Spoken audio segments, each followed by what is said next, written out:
สวัสดีค่ะมาเจอกับครูเก๋และครูแคทรีนาอีกแล้วนะคะใน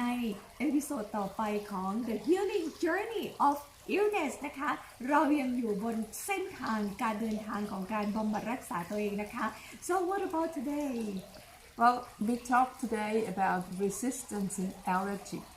Now, we have in our last episode, we were talking about inflammation, infection, and looking at the first step of illness. Now we go one step further. โอเคนะคะทุกคนคะวันนี้นะคะเราจะมาพูดถึงเรื่องของการ resistance หรือว่าการปฏิเสธเนี่ยนะคะแล้วก็เรื่องของallergy นะคะใครที่เป็นภูมิแพ้นะคะใครที่มีปัญหาเกี่ยวกับอาการแพ้ต่างๆนะคะ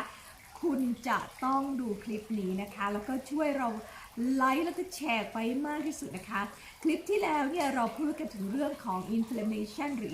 infection นะคะการติดเชื้อหรือว่าการอักเสบต่างๆนะคะซึ่งเป็นจุดเริ่มต้นของการเจ็บป่วยนะคะในคลิปนี้เราจะมากันไกลมากขึ้นเกี่ยว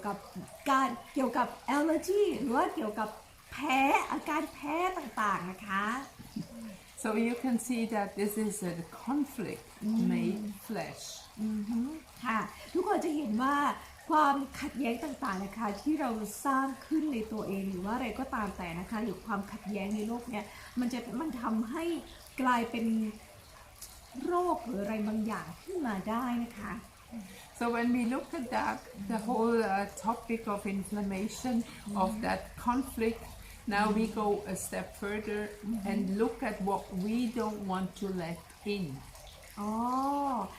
คลิปที่แล้วนะคะทุกคนเราพูดถึงว่าถ้าเกิดเรามีการย้อนแย้งหรือว่าขัดแย้งอะไรบางอย่างในตัวของเรานี่นะคะมันก็จะทำให้เกิดการติดเชื้อขึ้นมาได้นะคะแต่ว่าตอนนี้เนี่ยเราจะมาพูดถึงเรื่องของการที่เราไม่เอาการที่เราไม่ยอมรับ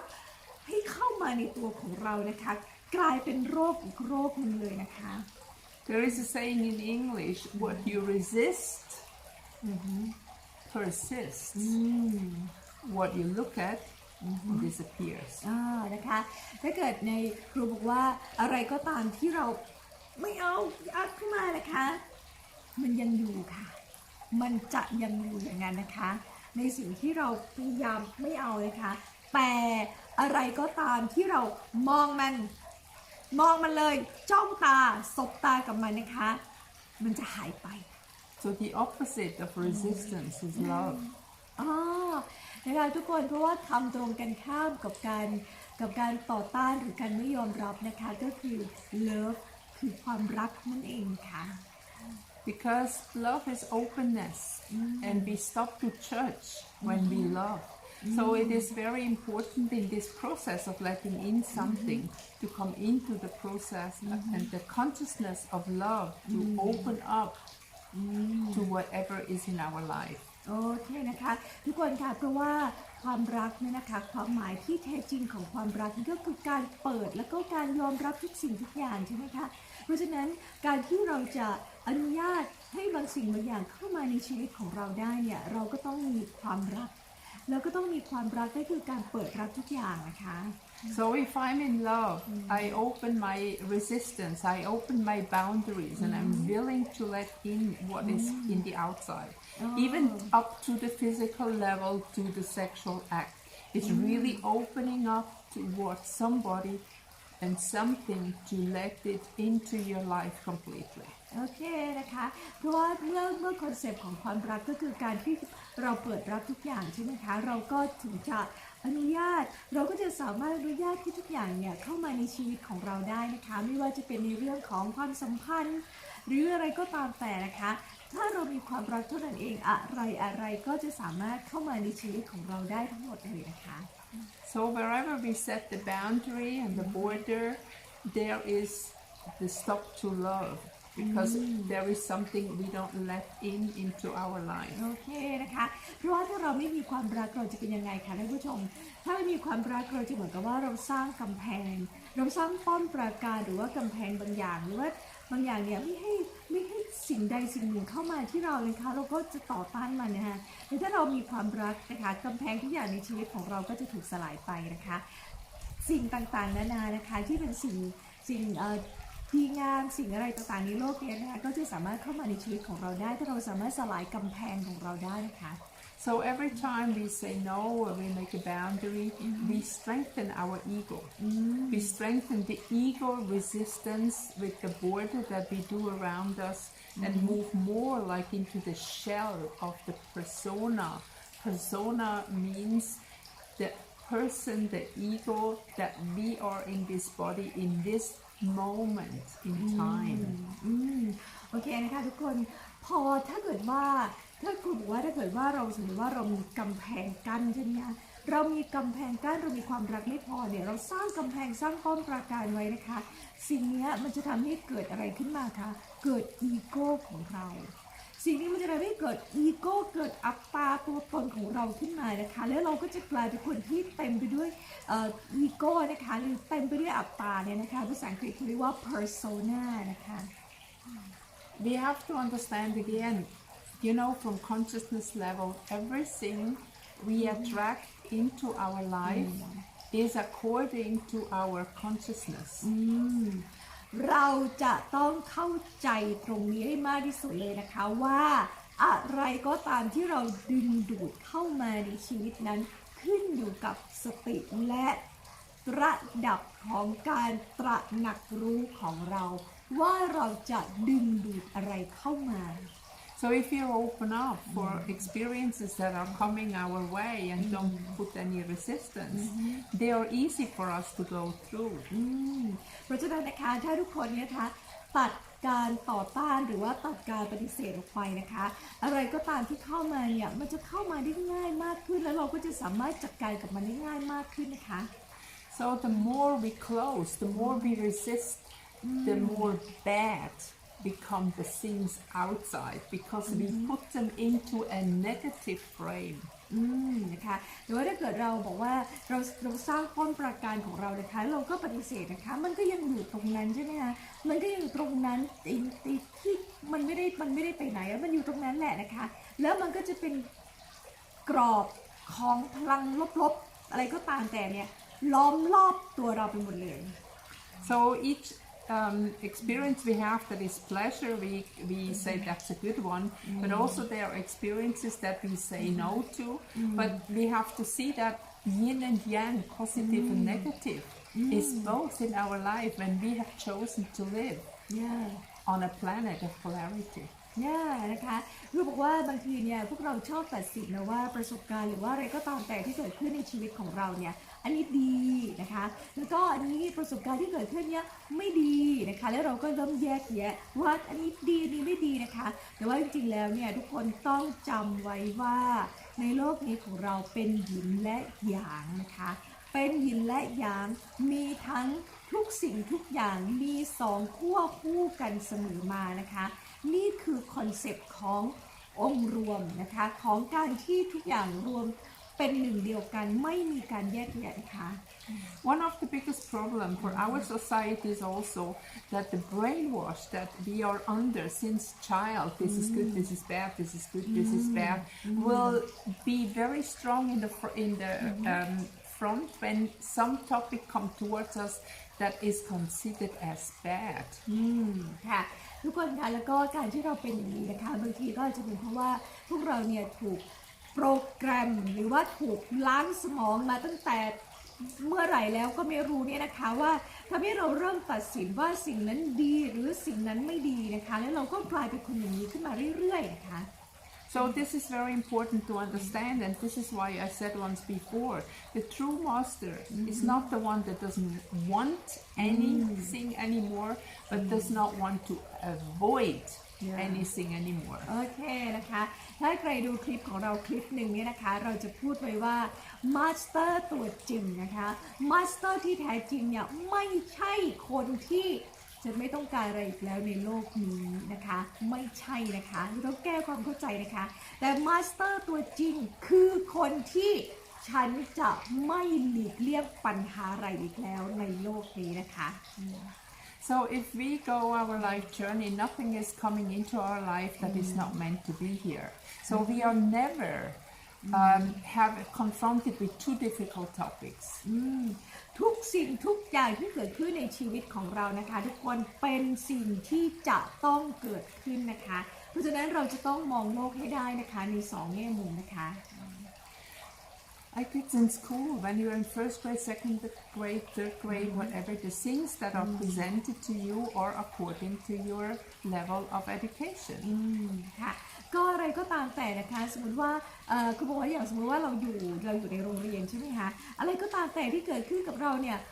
มันขึ้นอยู่กับเลเวลของการศึกษาของเรานะคะตอนที่เราอยู่ป .1 เราก็จะเจอแบบนั้นป .2 แล้วก็ได้เรียนอีกแบบป .3 เราก็ได้เรียนอีกแบบอะไรอย่างเงี้ยนะคะ So when you're born, you have a curriculum. You are coming here for a certain reason, which we can see in astrology there, and this is how your life unfolds. And if you let it in and you confront things, then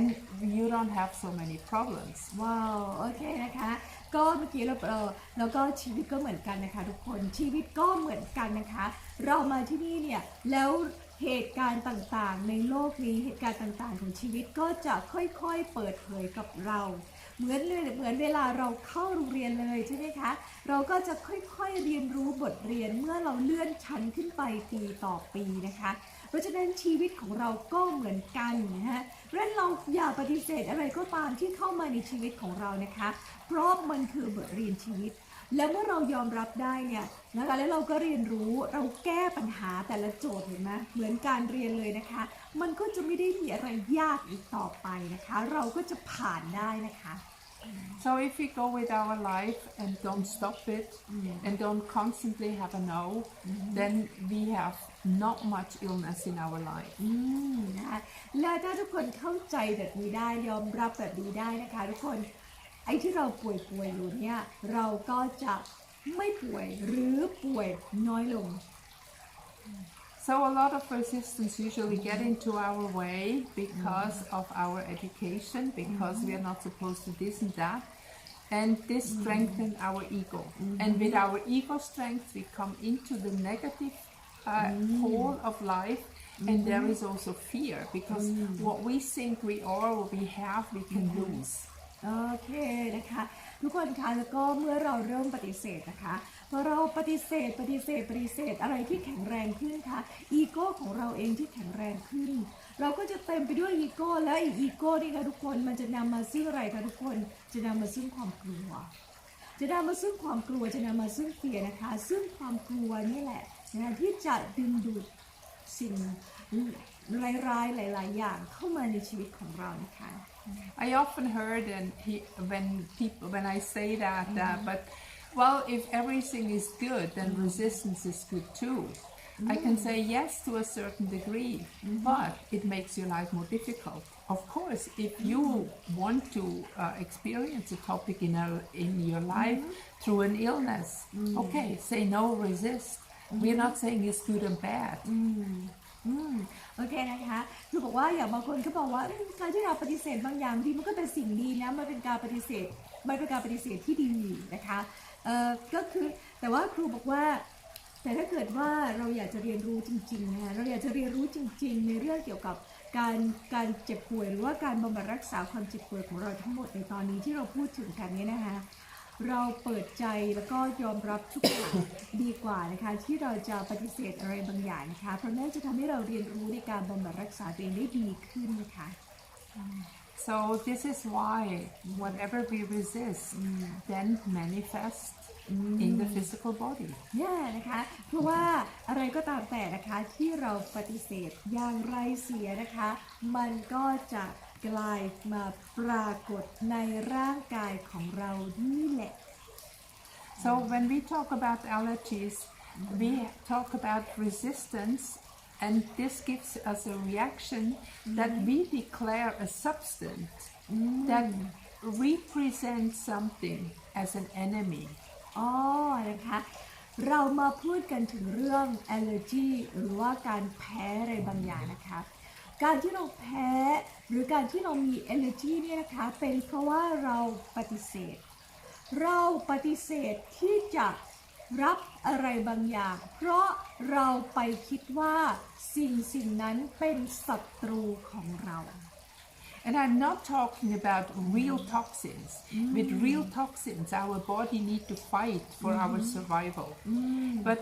allergic toxins or allergens, as we can call them too, they are not really toxins. They are not toxic. Yeah อันนี้นะคะทุกคนครูไม่ได้พูดถึงสารพิษใดๆนะคะแตกต่างกันนะคะอันที่เป็นสารพิษหรือว่า real toxin ที่เข้ามาในร่างกายเนี่ยอันนี้ไม่ได้เรียกว่าการallergy ที่เราพูดถึงนะคะสารพิษก็คือสารพิษนะคะแต่ว่าสิ่งที่เราแพ้เนี่ยแพ้ทั่วๆไปอ่ะที่มันไม่ใช่สารพิษอันนี้นะคะที่มันคือ allergy นะคะ So the body declares something as a poison, which is actually not really a poison. อ๋อนะคะเพราะว่าร่างกายของเราเนี่ยดันไปบอกว่าไอ้สิ่งเนี้ยมันเป็น poison หรือเป็นพิษสำหรับเราทั้งที่จริงๆแล้วไอ้สิ่งนั้นอ่ะมันไม่ได้เป็นพิษอะไรเลย So for example, somebody's allergic against cat hair or dog hair or strawberries. เนี่ยอย่างบางคนนะคะบอกว่าอะไรแพ้ขนหมาขนแมวบางคนแพ้สตรอเบอรี่ So you declare something as a poison which has a symptomatic meaning or symbolic meaning in our life. อ๋อว้าวนะคะก็คือการที่เราแพ้นี่นะคะเพราะว่าเราไปตัดสินว่าไอ้สิ่งนี้มันเป็นผิดสำหรับเรานะคะแต่เนี่ยมันก็คือสัญลักษณ์ที่บอกอะไรบางอย่างในชีวิตของเราเลยนะคะ So just have a look. What does the strawberry stand for you? What does it mean? Or a mango or a sweet fruit? Just talk about sweet fruits. โอเคนะคะตอนนี้นะคะใครแพ้สตรอเบอรี่อยู่บ้างนะคะใครแพ้สตรอเบอรี่อยู่บ้างตอนนี้เรามาดูว่าการที่เราแพ้สตรอเบอรี่หรือแพ้มะม่วงหรือแพ้ผลไม้หวานๆแล้วกันนะคะการที่เราแพ้ผลไม้หวานๆเนี่ยมันจริงๆแล้วมันมีความหมายอะไรกับชีวิตของเรากันแน่คะ So we talk about the sweet aspects in life. เพราะฉะนั้นนะคะเราก็จะมาพูดถึงมุมหวานๆของชีวิตเปล่า มุมหวานๆของชีวิตนะทุกคน Now, when we eat a sweet fruit, a mango, we take a bite and on our tongue, the aroma explodes and it is a very pleasant, sensual feeling. อ๋อนะคะโอ้ละเอียดอ่อนมากเลยคือบอกว่าเวลาเรากินของหวานๆนี่ใช่ไหมคะพอเรากินเข้าไปมันก็จะมีรสชาติอยู่ที่ปากของเราใช่ไหมคะมันก็จะรสชาติดีมากเลยนะคะแบบหวานนุ่มละมุนอย่างนี้นะคะเราก็จะรู้สึกแบบนี้ใช่ไหมคะ So a lot of people, they are not allowed to be happy, to feel good. So they start to find an enemy in the outside that gives them now instead of pleasure, pain. โอ้ว้าวทุกคนน่าสนใจมากเลยนะคะเพราะว่าบางคนเนี่ยไม่อนุญาตให้ตัวเองได้มีความสุขบางคนไม่อนุญาตให้ตัวเองได้สัมผัสความรู้สึกดื่มด่ำดีๆของชีวิต The program "You're not good enough" is very strong embedded in every human being. นะคะพอเราโปรแกรมตัวเองแบบนี้นะคะทุกคนการโปรแกรมตัวเองแบบนี้มันสตรองมากเลยนะมันแข็งแรงมากเลยนะคะในชีวิตของเรานะคะ So we declare things that actually would make us happy as something negative. Wow. Like myself, my mother always used to tell me, don't go up there to be very happy because afterwards you need to go there to be very sad. You have to pay the price for happiness. ว้าวโอเคนะคะเพราะว่าบางคนเนี่ยไม่อนุญาตให้ตัวเองมีความสุขอ่ะบางคนไม่อยากอนุญาตให้ตัวเองแบบมีความสุขมากเนี่ยค่ะครูบอกว่าอย่างแม่ของครูนะคะเคยบอกครูไว้ว่าอย่ามีความสุขมากอย่าแฮปปี้มากเพราะถ้าอยู่แฮปปี้มากเนี่ยเดี๋ยวอยู่จะตกลงมาอยู่จะรู้สึกเสียใจหรือว่าเศร้าอะไรอย่างนี้นะคะครูก็เลยถูกโปรแกรมมาไม่ให้สามารถมีความสุขมากๆได้ไม่ได้รับการอนุญาตให้มีความสุขอะทุกคน So this is the beginning of allergies. ว้าวอันนี้นะคะนี่แหละคือจุดเริ่มต้นของการแพ้ And this is usually about food because food we take inside very intimate into our body for our digestion. Very much related also to sexuality. ว้าวนะคะแล้วก็ส่วนมากนะคะการแพ้แบบเนี้ยมักจะเกิดขึ้นกับอาหารนะคะเพราะว่าเวลาเรากินอาหารเนี่ยเราก็จะรู้สึกถึงรสชาติที่มีความสุขหรืออะไรก็ตามใช่ไหมคะและตรงนี้เนี่ยทุกคนมันสำคัญมากเลยเพราะมันไปเกี่ยวข้องกับชีวิตเซ็กส์มันไปเกี่ยวข้องกับชีวิตเซ็กส์ของเราด้วยนะคะ Because today sex has been taken away from love. Sex has become something that you do for pleasure, but it often does not have anything to do with love.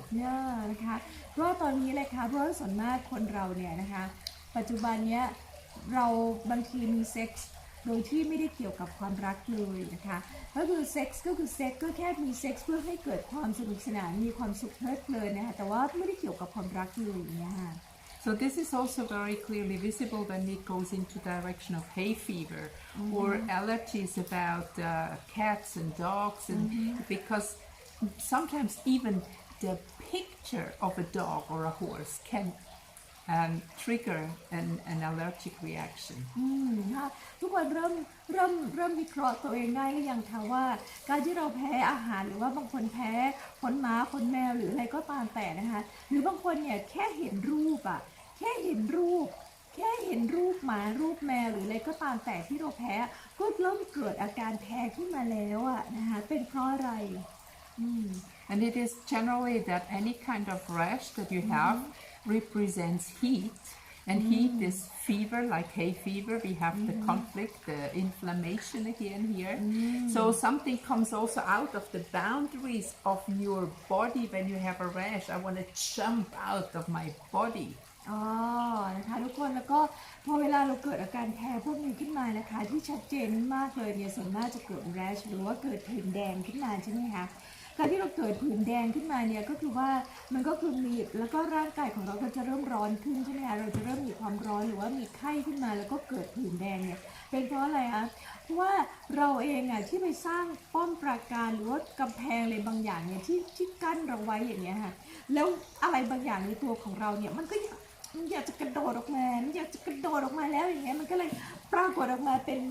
rash เป็นผื่นเป็นความร้อนอะไรออกมาอย่างเงี้ยนะคะ So even the methods of desensitizing people, what can be done, doesn't really work because if you take one allergy away, something else comes up to replace it. ทุกคนแล้วก็ถ้าทุกคนยังอยู่ในโปรแกรมตัวเองแบบนี้นะคะก็อาจจะไม่มีวันที่จะสามารถรักษาอาการแพ้ของตัวเองได้นะคะเพราะว่าถ้าเกิดว่าเรายังอยู่ในโหมดของการต่อต้านหรืออะไรบางอย่างนี้นะคะบางทีเราอาจจะหยุดแพ้อย่างหนึ่งไป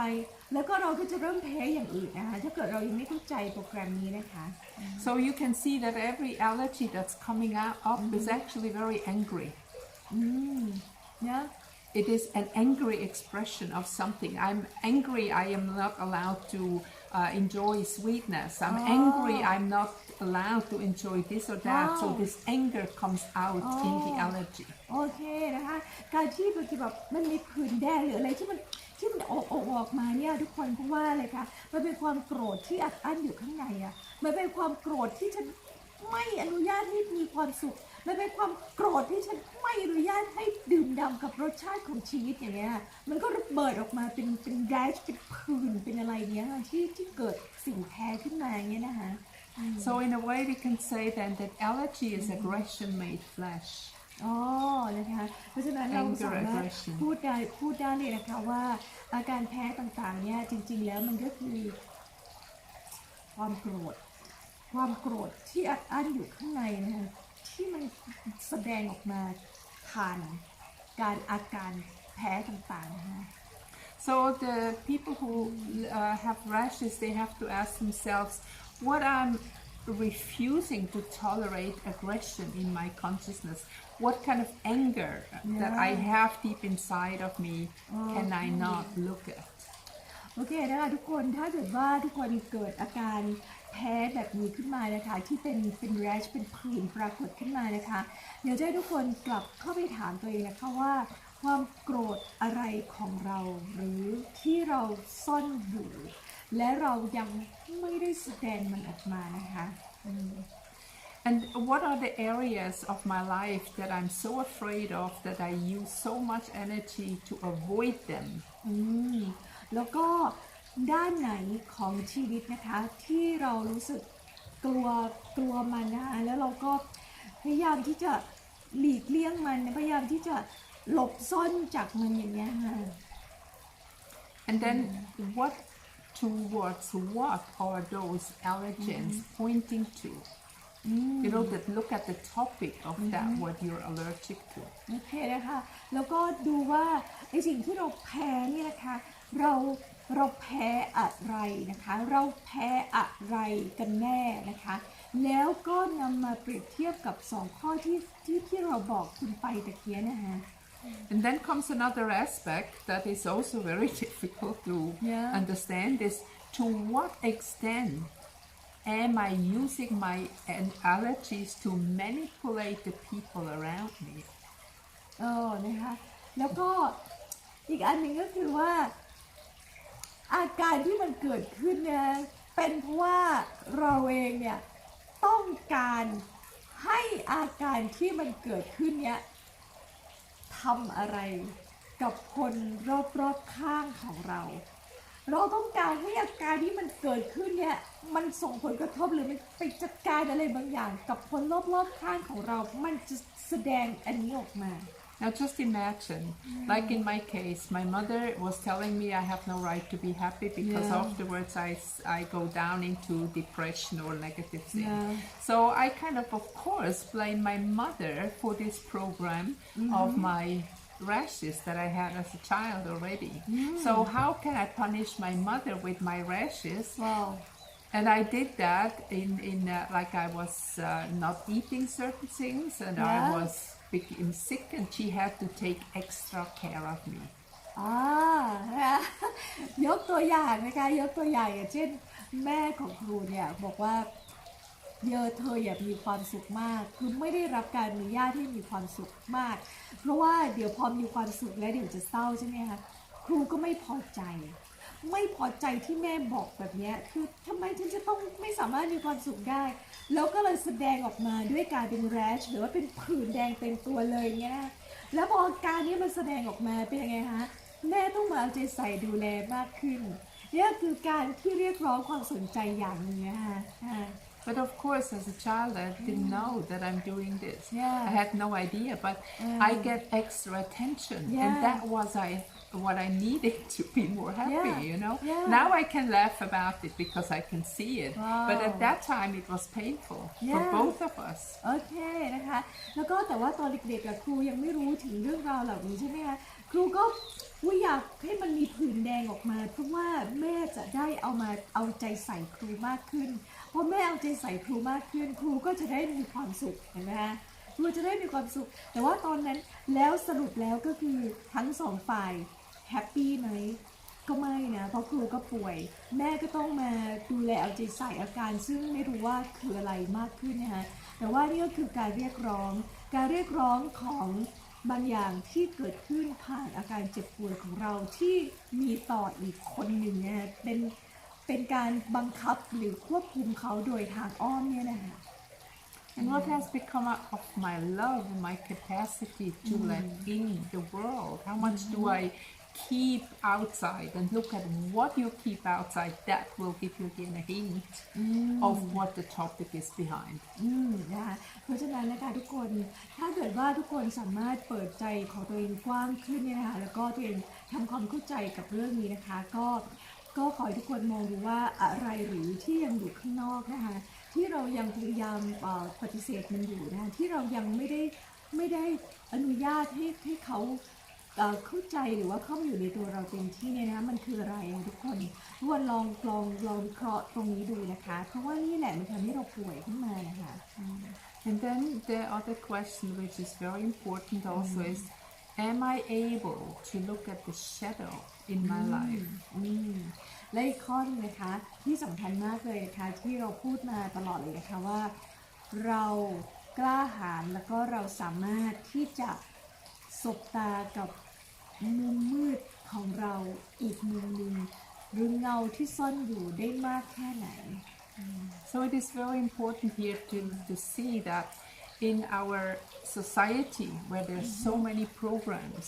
the body revolts against every program which is not in harmony with our nature. เนี่ยนะคะแล้วก็สำคัญมากๆเลยนะคะตอนนี้ทุกคนเพราะว่าเราอยู่ในสังคมที่เราถูกโปรแกรมเยอะมากเลยนะคะแล้วก็การที่เราถูกโปรแกรมจากสังคมข้างนอกหลายสิ่งหลายอย่างมากเลยนะคะ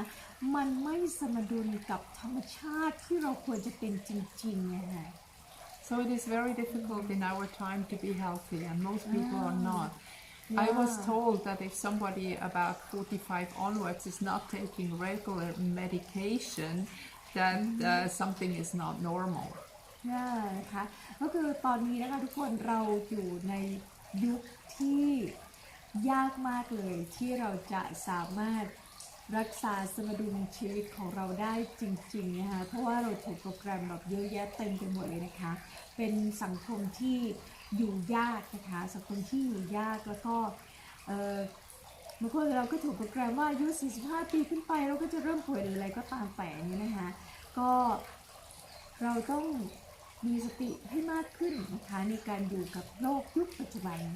But it's very important that we don't go there because every medication that you take will have some kind of counter reaction on one level that gets you into a vicious cycle of being sick. นะคะแล้วก็เพราะฉะนั้นนะคะถ้าทุกคนที่กำลังใช้ยาอยู่นะคะหรือจะต้องใช้ยาหรืออะไรก็ตามนะคะขอให้กลับมามีสติแล้วก็พิจารณาในชีวิตของตัวเองให้ดีนะคะเพราะว่าการที่เราใช้ยาเยอะๆเนี่ยนะคะมันก็ไม่ได้ดีนะคะมันจะเกิดเอฟเฟกต์ผลอีกอย่างนึงนะคะซึ่งจะทำให้เราแย่ลงในอีกด้านหนึ่งนะคะแล้วก็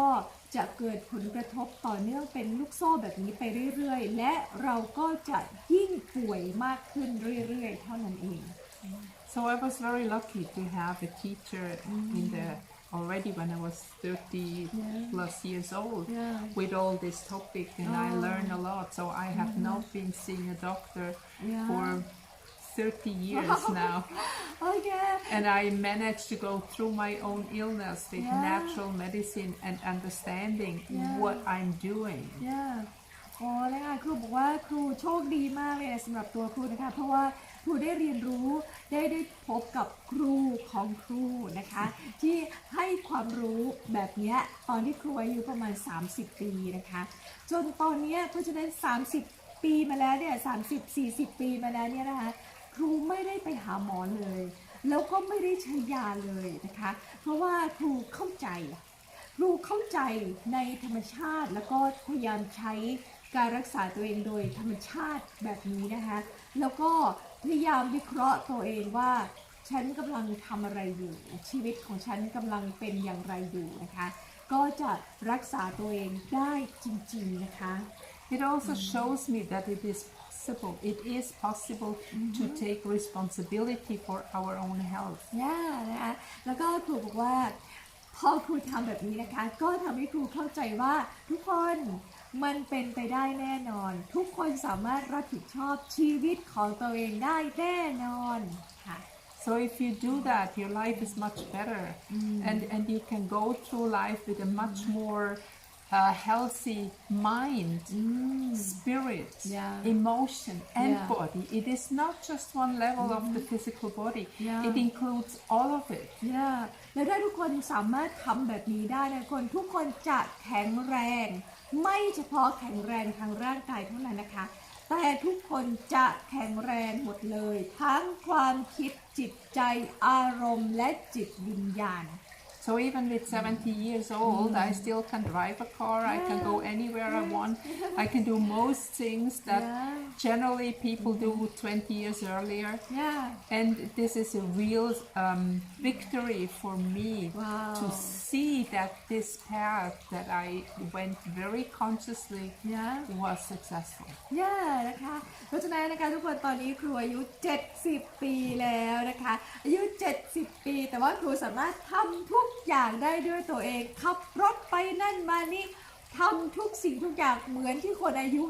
20ทำนี่แหละคือชัยชนะที่แท้จริงของครูนะคะเพราะว่าครูเข้าใจแล้วก็ยอมรับในสิ่งนี้นะคะและทุกคนก็ทำได้เช่นเดียวกันค่ะ And this is what I would like to have for you. Yeah. That you can have this feeling because it's a good feeling.